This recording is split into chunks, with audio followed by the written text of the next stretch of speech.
Question number 22, इसमें क्या बोल रहा है, इन टू कॉन्सेंट्रिक सर्कल, दो कॉन्सेंट्रिक सर्कल्स में, ये हमने एक सर्कल लिया और ये हमने दूसरा सर्कल लिया। कॉन्सेंट्रिक सर्कल वो होता है जैसे सपोज ये स्मॉलर सर्कल है, इसका रेडियस कितना है O, और ये जो लार्जर सर्कल है इसका रेडियस भी कितना है O। ठीक है, अ cord of length 8 centimetre of the larger circle touches the smaller circle. क्या बोल रहा है क्वेश्चन में, एक कॉर्ड जिसका लेंथ कितना है 8 सेंटीमीटर, जो किसका कॉर्ड है, लार्जर सर्कल का, किसको टच कर रहा है, स्मॉलर सर्कल को। तो ये लार्जर सर्कल जो है इसका जो कॉर्ड रहेगा ये स्मॉलर सर्कल को टच करता हुआ जा रहा है, और इस कॉर्ड AB का लेंथ कितना है 8 centimetre. Length of chord AB, length of chord AB equal to कितना है 8 सेंटीमीटर। ठीक है, अब क्वेश्चन में एक और चीज बोल रहा है, if radius of the larger circle is 5 centimetre. ये जो बड़ा सर्कल है इसका रेडियस कितना दिया हुआ है 5 सेंटीमीटर। तो आपको बोल रहा है find the radius of smaller circle, smaller circle का रेडियस क्या होगा। ठीक, सपोज जब हमने इसको यहां से ड्रॉ किया तो इस सर्कल के लिए ये क्या है रेडियस, और ये क्या है टेंजेंट, और रेडियस और टेंजेंट हमेशा एक दूसरे से कितना एंगल बनाते हैं 90 डिग्री। ठीक है, और जो भी परपेंडिकुलर रहता है वो हमेशा कॉर्ड को इक्वल पार्ट में डिवाइड कर देता है। तो अगर इसका टोटल लेंथ 8 है तो ये कितना होगा 4, और ये भी कितना होगा 4। अब हमारे पास ये एक ट्रायंगल है जिसका नाम है, सपोज इसका नामकरण कर देते हैं, यहां पे हम क्या लिख लेते हैं C। तो इस राइट एंगल ट्रायंगल में, in right angle triangle OC, triangle OCA, ये राइट एंगल ट्रायंगल ले रहे हैं OCA, इसमें कौन सा फॉर्मूला लगेगा, पाइथागोरस थ्योरम। मैंने शॉर्टकट में लिखा है अकॉर्डिंग टू पाइथागोरस थ्योरम, और पाइथागोरस अंकल ने क्या कहा था, hypotenuse square equal to perpendicular square plus base square.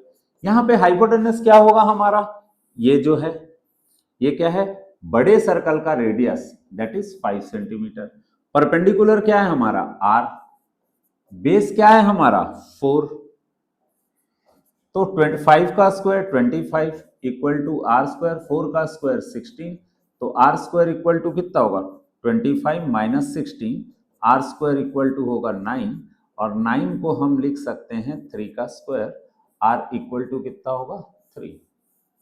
इसका मतलब स्मॉल सर्कल का रेडियस आ जाएगा 3 centimetre. Next, the sum of 12 terms of an AP is 900। Question में बोल रहा है sum of 12 terms, sum of 12 terms equal to कितना होगा 900। सम ऑफ 12 टर्म को क्या लिखेंगे S12। ठीक है, अब S12 का फॉर्मूला क्या होगा, आपको मालूम है Sn का फॉर्मूला कितना होता है n/2 2a प्लस n-1d, ये होता है फॉर्मूला। ठीक, अगर मेरे को S12 फाइंड करना है तो इन प्लेस ऑफ n मैं क्या पुट करूंगा 12, तो ये हमारा फॉर्मूला क्या हो जाएगा 12/2 2a प्लस 12-1 इंटू d। ठीक है, तो ये सेम वैल्यू को हम उठा के यहां रख देते हैं, यानी S12 की जगह पे हम क्या लिख सकते हैं 12/2 2a प्लस 12-1d। क्लियर है यहां तक। अब आप एक चीज देख रहे हो, यहां पे हमको A और D चाहिए, लेकिन यहां पे क्वेश्चन में पहले से दिया हुआ है if its first term is 20। First term कितना दिया है हमको 20, first term A equal to कितना दिया हुआ है 20, तो इन प्लेस ऑफ A हम क्या पुट कर देंगे 20, 2 इंटू A की जगह पे क्या पुट करेंगे 20, 2 और 12 कैंसिल होगा तो कितना आएगा 6, 2 इंटू 20 कितना होगा 40 प्लस 12-1 11d इक्वल टू 900। शायद ये क्लियर हो गया होगा। अब यहाँ पे हमको किसका वैल्यू निकालना है, यहाँ पे एक ही अननोन दिख रहा है दैट इज D, तो D का वैल्यू निकालना है तो हमको क्या करना पड़ेगा 40 प्लस 11d इक्वल टू कितना होगा 900। ये 6 जो यहाँ इनटू में इधर आके क्या हो जाएगा डिवाइड, 6 और 900 को कैंसिल करेंगे तो कितना आ जाएगा 150 11D equal to 150 minus 40, plus 40 उधर जाके क्या हो जाएगा माइनस 40, तो ये हो जाएगा 11D इक्वल टू 150 माइनस 40 कितना होगा 110, तो D इक्वल टू आएगा आपका 110 डिवाइडेड बाई 11, ये कैंसल आउट होके हो जाएगा 10। तो आप देख रहे हो D का वैल्यू कितना आया 10, यानी हमने पहला पड़ाव पार कर लिया, कॉमन डिफरेंस फाइंड कर दिया। अब हमको क्या फाइंड करना है 12th टर्म, और यदि हमको 12th टर्म फाइंड करना है तो उसके लिए हमको एक सिंपल सा फॉर्मूला लगाना पड़ेगा। 12 टर्म का फॉर्मूला क्या होता है a प्लस 11d, a कितना है हमारा 20, 11, d का वैल्यू कितना आया हमारा 11, यह है d का वैल्यू 11, सॉरी गलती हो गया, d का वैल्यू कितना है 10।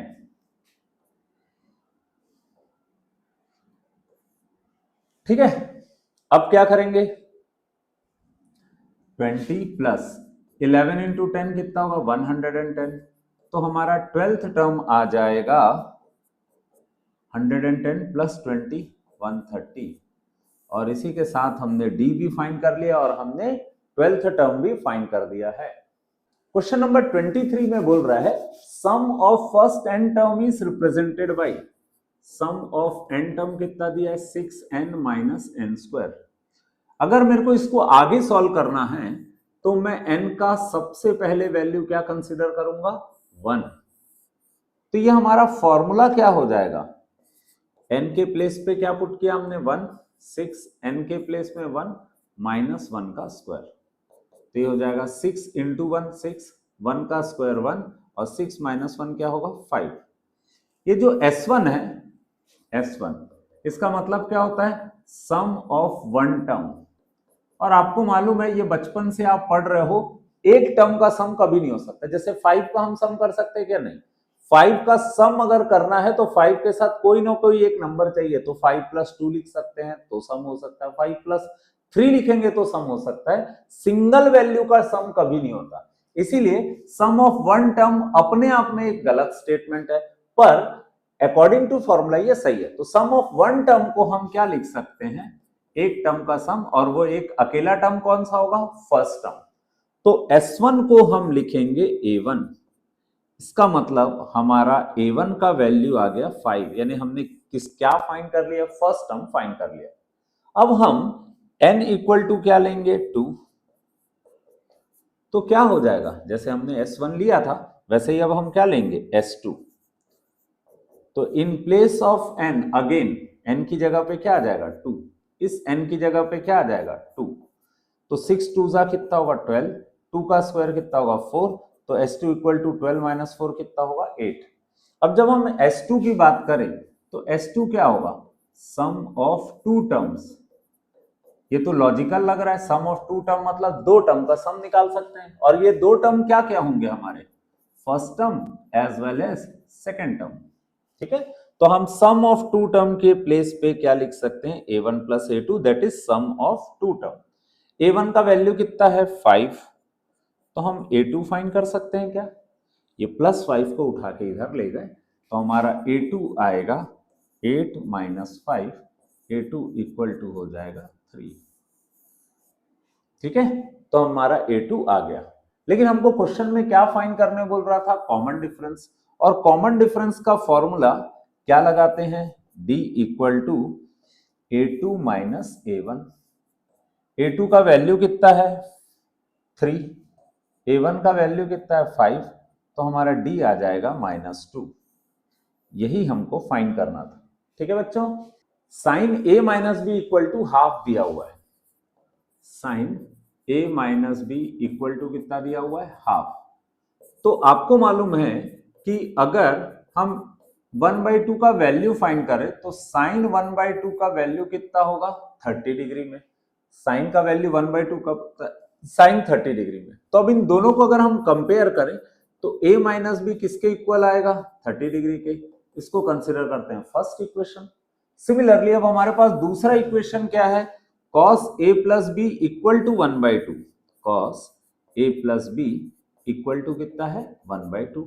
अब आपको ये भी मालूम है कि cos का वैल्यू 1/2 कब आता है 60 डिग्री में, तो cos cos को कंपेयर करेंगे तो a plus B equal to कितना होगा 60 डिग्री। ये कौन सा इक्वेशन हो गया, सेकंड इक्वेशन। अब फर्स्ट और सेकंड इक्वेशन अगर हमने ला लिया है तो इन दोनों इक्वेशन को सॉल्व करते हैं। तो a प्लस बी कितना है 60 डिग्री, a माइनस बी कितना है 30 डिग्री। ठीक है, अब इनको सॉल्व कैसे करते हैं, लीनियर इक्वेशन का मेथड है, इन दोनों के साथ हादसा हो जाएगा क्योंकि a प्लस बी है और दूसरा क्या है माइनस बी। a प्लस ए कितना होगा 2a, 60 प्लस 30 कितना होगा 90, a इक्वल टू 90, ये 2 इंटू में यहां आके क्या हो जाएगा डिवाइड, a इक्वल टू आ जाएगा 45 डिग्री। तो आपने ये नोटिस किया कभी भी आपके पास अगर दो इक्वेशन है, दोनों इक्वेशन को सॉल्व करेंगे तो एक आंसर आएगा। इस आंसर को किसी भी एक इक्वेशन में पुट कर सकते हैं। तो हमारे लिए सबसे इजी लग रहा है, मुझे ऐसा लगता है कि इक्वेशन 2 इजी है ये वाला। ठीक है, तो मैं इसमें उस वैल्यू को पुट कर रहा हूं। परंतु अगर आपको लगता है कि आपके लिए इजी फर्स्ट इक्वेशन है तो आप फर्स्ट इक्वेशन में पुट करिएगा, जो इक्वेशन इजी लगता है आप उसमें पुट करिएगा। इंपॉर्टेंट ये नहीं है कि इजी कौन सा है, इंपॉर्टेंट ये है कि आप सही बनाएं। ठीक, तो b इक्वल टू कितना है,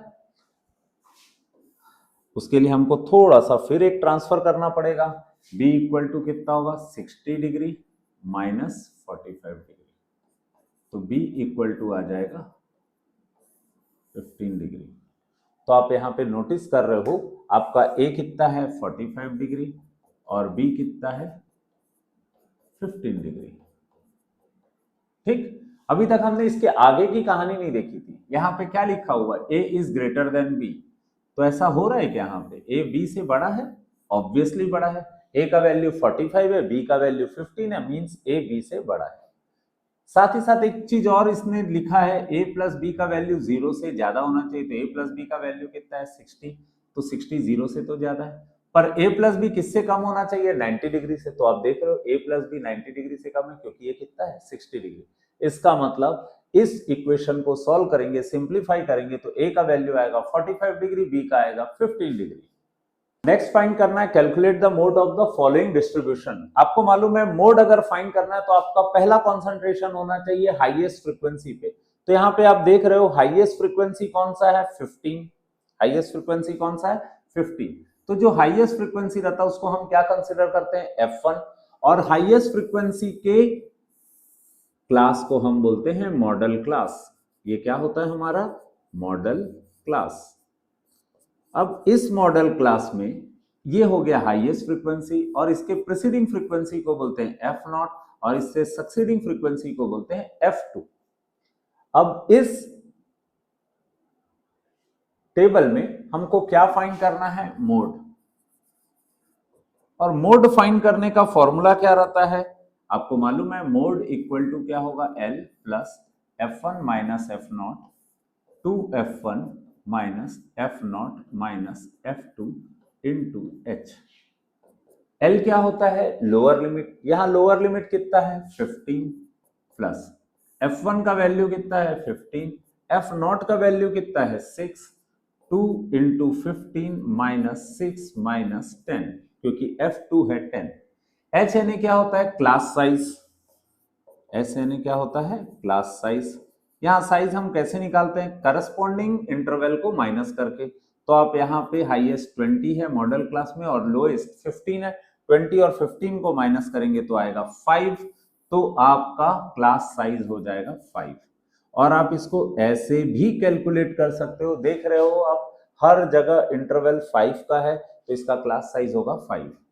15 माइनस 6 कितना होगा 9, 2 इंटू 15 कितना होगा 30, माइनस 6 माइनस 10 कितना होगा माइनस 16 इंटू 5, 9 5 जा 45, 30 माइनस 16 करेंगे तो कितना आएगा 14, 35 45 और 14 को डिवाइड करेंगे तो आ जाएगा 3.21 और 15 और 3.21 को ऐड करने से आएगा 18.21 आंसर। अब ये ऐसा क्वेश्चन है जो किसी न किसी सेट में 100% आता है। √5 इज एन इररेशनल नंबर, या तो √5 देगा या √3 देगा या √2 देगा। तो हम क्या करते हैं, हम ये इमेजिन करते हैं कि √5 एक रैशनल नंबर नहीं है, इररेशनल नंबर नहीं है, let √5 is a rational number. √5 कौन सा नंबर है? Rational number. तो हम क्या करेंगे, √5 अगर रैशनल नंबर है तो उसको किस फॉर्मेट में ले लेंगे? a/b के फॉर्मेट में, जहां b क्या नहीं होना चाहिए? 0, क्योंकि अगर b 0 हो गया, सपोज b का वैल्यू यहाँ पे 0 हो जाता, तो ये क्या हो जाता? इन्फिनिटी। इन्फिनिटी मतलब नॉट डिफाइंड, तो ये फंक्शन डिफाइन ही नहीं हो पाएगा। इसीलिए हमने क्या लिखा है? b क्या नहीं होना चाहिए? 0। अब यहां पर रूट हटाने के लिए हम क्या करेंगे? Squaring both side. और जब हम स्क्वायरिंग बोथ साइड करेंगे तो रूट हट जाएगा। √5 का स्क्वायर कितना होगा? 5। a का स्क्वायर कितना होगा? a²। और b का स्क्वायर कितना होगा? b²। तो ये बन जाएगा 5 = a²/b²। हम इसको क्या कर सकते हैं? Cross multiply. तो ये हो जाएगा 5b² = a²। इसको हम अगेन लिख सकते हैं b² = a²। 5 इंटू में यहां आके क्या हो जाएगा? डिवाइड। अब आप एक चीज नोटिस कर रहे हो, अगर ये a²/5 लिखा हुआ है तो a²/5 का मतलब क्या होता है? a² किससे डिविजिबल है? 5 से। a² किससे डिविजिबल है? 5 से, क्योंकि a² को कौन डिवाइड कर रहा है? 5।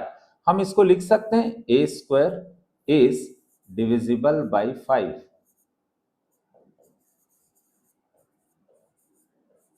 और आपको मालूम है किसी का स्क्वायर अगर 5 से डिविजिबल है तो वो नंबर भी किससे डिविजिबल होगा? 5 से। a is also divisible by 5। That is a जो है 5 का क्या है? मल्टीपल। a 5 का क्या है?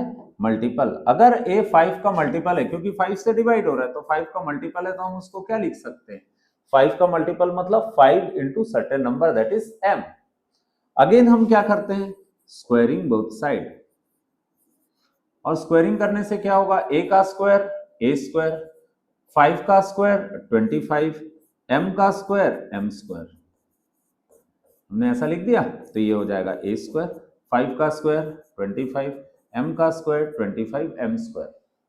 अगेन आप नोटिस कर रहे हो a² किसके इक्वल था? हमने बहुत खातिरदारी कर ली है, a² की पूरा a² के फॉर्म में लिखा है। अब हम खातिरदारी किसकी करेंगे? b की। तो a² के प्लेस में क्या लिख सकते हैं? 5b², 25 m²। 5 और 25 कट जाएगा तो b² इक्वल टू आ जाएगा 5 m²। अगेन ये पूरा कर्मा रिटर्न्स टाइप से सेम ऐसा ही आया है। अब यहां पे 5 को अगर इससे डिवाइड करें तो m² इक्वल टू कितना होगा? b²/5। अगेन ये चीख चीख के चिल्ला रहा है b² is divisible by 5। b² किससे डिविजिबल है? 5 से। और यदि b² 5 से डिविजिबल है तो b is also divisible by 5। b is also divisible by 5। Clear है? तो आप एक चीज नोटिस कर रहे हो, a भी 5 से डिविजिबल है, b भी 5 से डिविजिबल है। तो अगर कोई रैशनल नंबर सेम नंबर से डिवाइड हो रहा है या सेम नंबर उसका फैक्टर है तो वो रैशनल नंबर नहीं हो सकता। सिमिलरली यहां पर since a and b both are having 5 as their factor, 5 as their factor, दोनों का फैक्टर क्या है? 5। इसका मतलब क्या होगा? अगर a और b दोनों का फैक्टर 5 है तो हमारा एजम्पशन रॉन्ग हो जाएगा कि वो एक रैशनल नंबर है। अवर एजम्पशन इज रॉन्ग।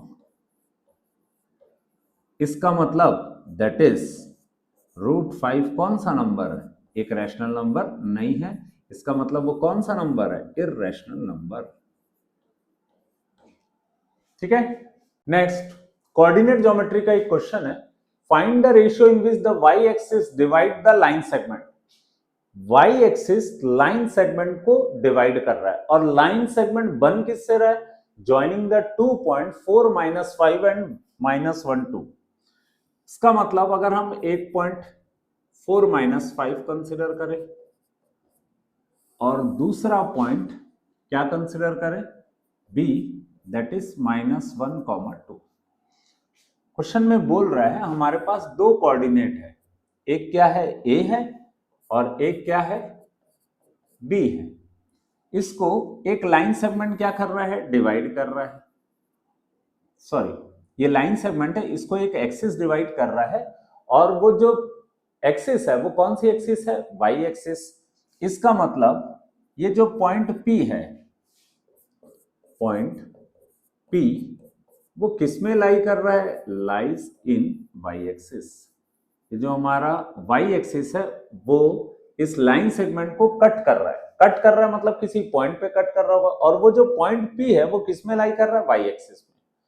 तो P का कोऑर्डिनेट क्या होगा, देयरफॉर कोऑर्डिनेट ऑफ P, क्या फाइंड करना हमको, कोऑर्डिनेट ऑफ P। आपको मालूम है नॉर्मली दो कोऑर्डिनेट होता है, एक x का और एक y का। यहां पे बात किस एक्सिस की चल रही है, y एक्सिस की। y एक्सिस की बात चल रही है मतलब सिर्फ y होगा, x का तो कोई नामो निशान नहीं होगा, x का कोई रोल नहीं रहेगा, तो हम x के प्लेस में क्या लिख देंगे, 0। क्लियर है। ये जो पॉइंट P है वो किस में लाई कर रहा है, y एक्सिस में। y एक्सिस में लाई कर रहा है मतलब x का वैल्यू 0 होगा और y का वैल्यू कुछ होगा। क्लियर है यहां तक। अब किस रेशियो में डिवाइड कर रहा है ये हमें पता है क्या, नहीं पता है। तो हम क्या करते हैं, जब हमको कोई रेशियो पता नहीं रहता तो हम उसको कुछ रेशियो ले लेते हैं। किस टर्म्स में लेते हैं, मैं लिया k/1। तो हम ये बोल सकते हैं पॉइंट P जो है, the point P divides the line.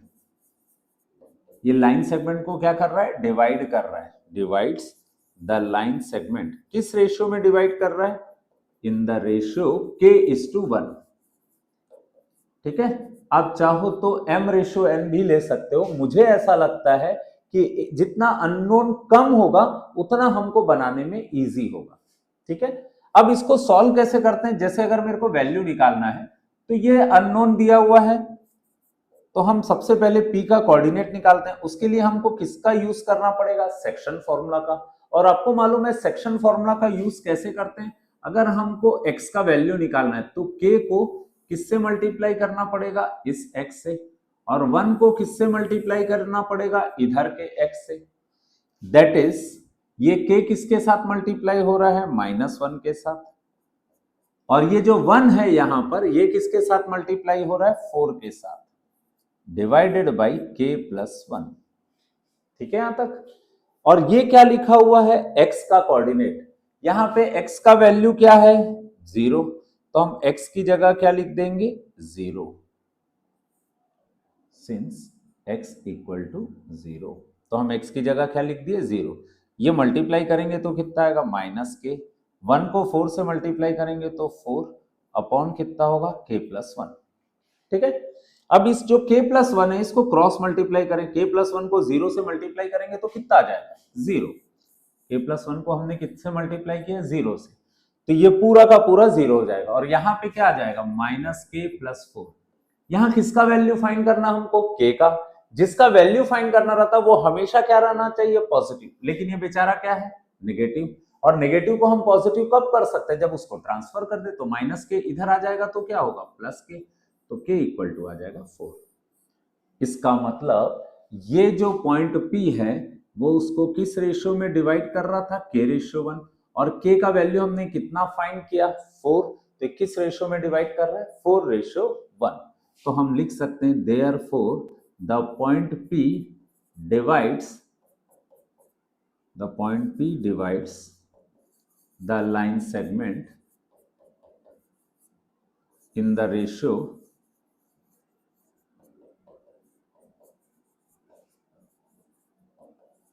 4:1। Clear है, तो ये 4:1 पे इसको डिवाइड कर रहा है। लेकिन हमको क्वेश्चन में पूछा क्या है, find the point of intersection. अब इंटरसेक्शन पॉइंट कौन सा होगा, ये अगर कट कर रहा है तो यही इंटरसेक्शन पॉइंट होगा, P will be the intersection point.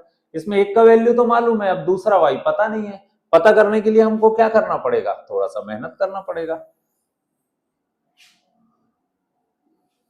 हम मेहनत करते हैं अपन थोड़ा सा।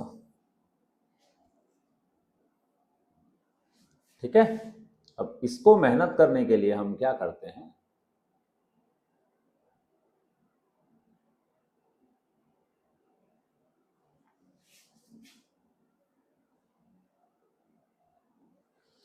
अब इसको मेहनत करने के लिए हम क्या करते हैं, y का वैल्यू फाइंड करना है। किसका वैल्यू फाइंड करना? y का।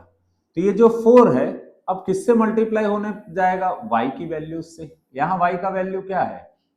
2। तो 4 किससे मल्टीप्लाई होगा? 2 से। अब अगर 4 2 से मल्टीप्लाई होगा तो 1 किससे मल्टीप्लाई होने जाएगा? -5 से।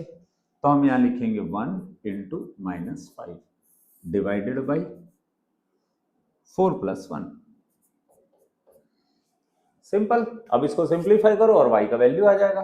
तो y इक्वल टू कितना होगा? 4 2 8 -5 और 4 + 1 कितना होगा? 5। तो 8 - 5 3/5। Therefore the point of intersection, किसको बोलेंगे point of intersection? P point को। The point of intersection is P और P का कोऑर्डिनेट क्या है? 0, y, that is 0,3/5। ठीक है। तो पॉइंट ऑफ इंटरसेक्शन आ गया हमारा 0,3/5।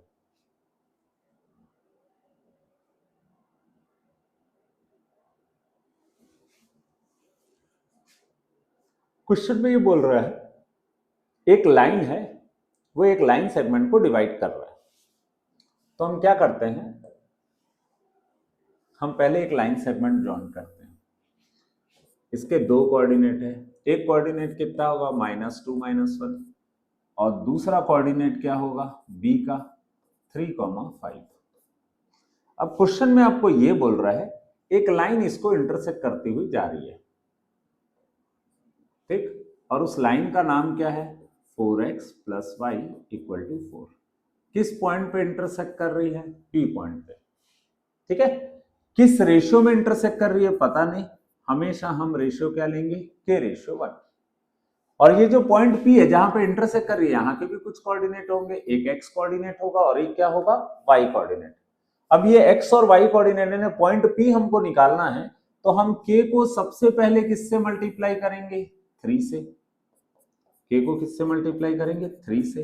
1 को किससे मल्टीप्लाई करेंगे? -2 से। ऐसी हरकत क्यों कर रहे हैं हम?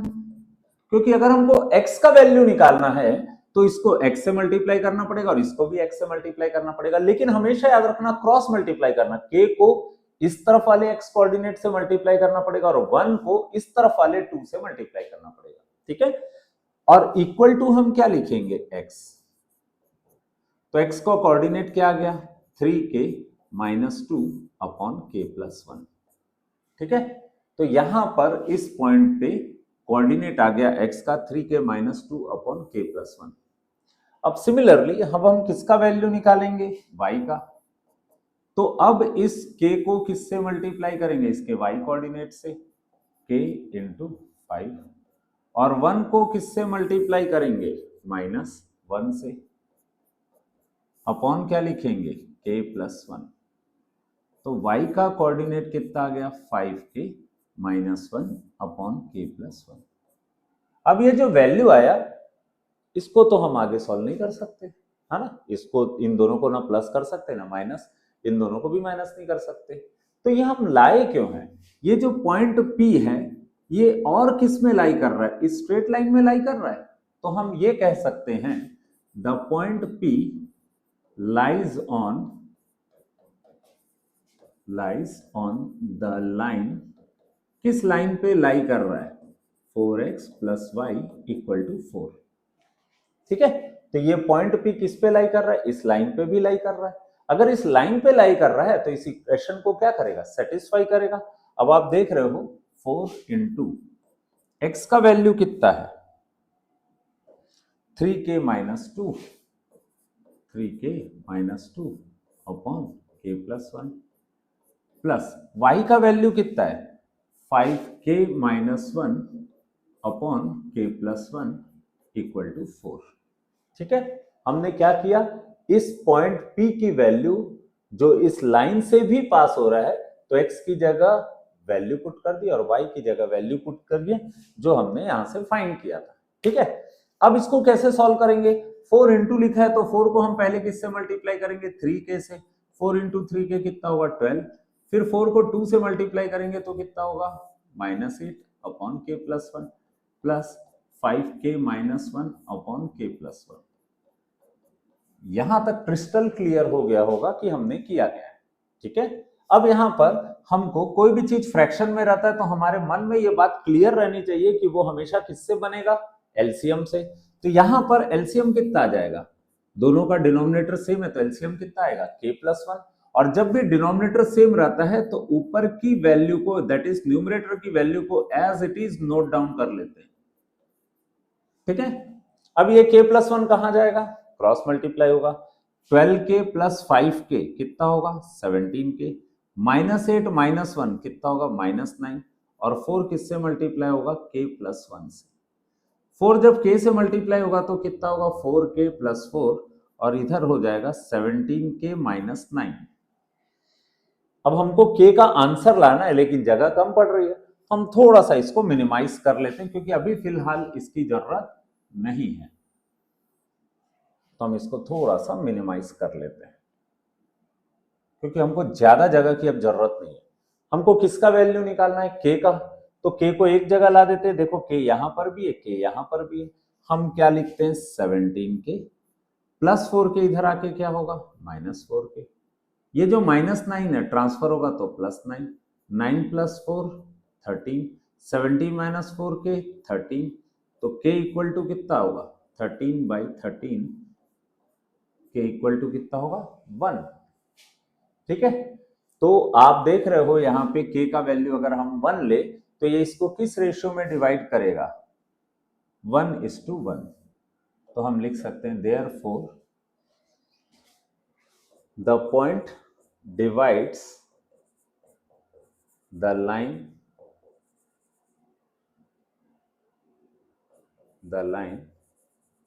in the ratio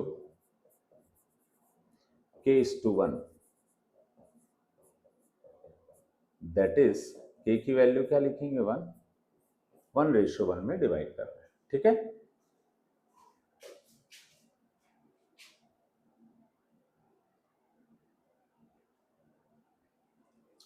कोई भी जो क्वेश्चन रहता है, जो ट्रिग्नोमेट्री का क्वेश्चन रहता है, 90% क्वेश्चन में हम उसको कैसे कन्वर्ट करते हैं, साइन और कॉस में बदलते हैं। यहां पर अगर हमको कोई क्वेश्चन प्रूफ दैट दिए रहता है तो इधर हम लेफ्ट हैंड साइड लेते हैं या हम क्या लेते हैं, राइट हैंड साइड, ठीक है। अब हम यहां पर क्या कर सकते हैं, कोसेक को चेंज कर देते हैं। आपको मालूम है कोसेक किसका रेसिप्रोकल होता है, साइन का, तो कोसेक को लिखेंगे 1/sin a। सेक किसका रेसिप्रोकल होता है, कॉस का, ये कॉस है माइनस कॉस है, ऐसा भी लिख लिए। अब हम इसका अगर एलसीएम निकालें तो क्या आ जाएगा, साइन ए। इसके नीचे कुछ नहीं है मतलब क्या होगा, 1 को 1 से इंटू किए तो 1, साइन को साइन से इंटू किए तो कितना होगा, साइन स्क्वायर। ये कितना होगा, कॉस है 1 माइनस, इसके डिनोमिनेटर में 1 है तो 1 को 1 से मल्टीप्लाई किए 1, कॉस को कॉस से मल्टीप्लाई किए तो कॉस स्क्वायर है, क्लियर। और 1 माइनस साइन स्क्वायर है क्या होता है, कॉस स्क्वायर है अपॉन साइन है।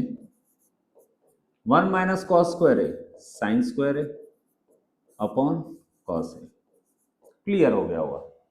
इसको हम ऐसा कर सकते हैं क्या, साइन को साइन के साथ कैंसिल कर देते हैं, इन दोनों में भी हादसा हो जाएगा, तो यहां पे क्या बचेगा, कॉस है, और उसके बाजू में क्या बचेगा, साइन है। अब आप चेक कर रहे हो कि जो लेफ्ट हैंड साइड है वो राइट हैंड साइड के इक्वल नहीं आया है, तो हम कैसे करें, हम इसको यहीं छोड़ देते हैं और हम किसको सॉल्व करते हैं, राइट हैंड साइड को। राइट हैंड साइड में क्या दिया हुआ है, tan a plus cot a। इसको थोड़ा मिनिमाइज कर लेते हैं हम, है ना।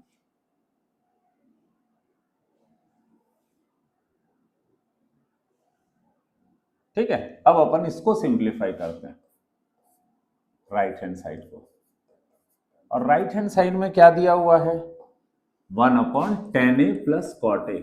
मैंने अभी आपको बताया था कि कोई भी क्वेश्चन रहता है तो हमारा पहला टेंडेंसी सॉल्व करने का ये रहता है कि इसको साइन कॉस में बदल दे। तो tan को क्या लिख सकते हैं, साइन बाई कॉस, और tan का रेसिप्रोकल होता है cot, तो इसका वैल्यू हो जाएगा cos a upon sine a। और आप सभी बच्चों को ये मालूम है कोई भी चीज फ्रैक्शन में रहता है तो उसका क्या निकाल लेते हैं, एलसीएम। तो ये हो जाएगा cos a sin a sine को साइन से मल्टीप्लाई किए कितना हो जाएगा, साइन स्क्वायर ए। कॉस को कॉस से मल्टीप्लाई किए कितना हो जाएगा, कॉस स्क्वायर ए। और आपको ये भी मालूम है कि साइन स्क्वायर ए प्लस कॉस स्क्वायर एक आइडेंटिटी है, इसका वैल्यू कितना होगा, 1। ये होगा कॉस ए साइन ए 1। ये क्या है, डिवाइड। इसको अगर हम इनटू करेंगे तो ये रेसिप्रोकल हो जाएगा, पलटी मार देगा। कॉस ए और साइन ए ऊपर आ जाएगा और 1 कहाँ आ जाएगा, नीचे। तो आंसर कितना आ जाएगा, कॉस ए साइन ए। तो अगर आपको याद होगा, अभी हमने थोड़ी देर पहले निकाला था, लेफ्ट हैंड साइड का वैल्यू कितना था, कॉस ए साइन ए, और राइट हैंड साइड का वैल्यू भी कितना है, कॉस ए साइन ए। तो हम बोल सकते हैं LHS is equal to RHS, hence proved.